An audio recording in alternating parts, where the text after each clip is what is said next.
Достар, жақсы полисат издегендерге жөнөтүп коюла. 360 полный люктар менен еще готовый вариантта полисат келиптир. 2023 жылы да жаңы абсолютно рестайлинг, повторительный поворотник, 360 камера, бесключевой доступ, титан дискалар каралган.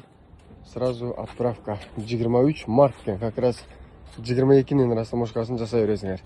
43 000 миль жүргөн, 63 000 дирхамдан пока башталып атат. Аябай сонун экен. Ички салонуна карагыла. Мынакей.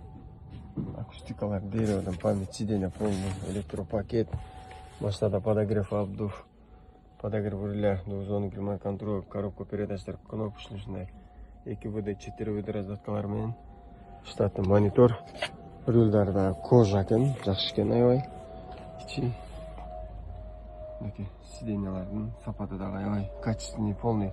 Задний, передний раздельный люктар менен. Болсо ушунчалык болот, достор. Карфакс ушул жерден текшересиңер. Примерно ойноп көрөбүз, кудай кааласа. Таза жакшы машина менен эмнегендер. Чалгыла, жазгыла экен.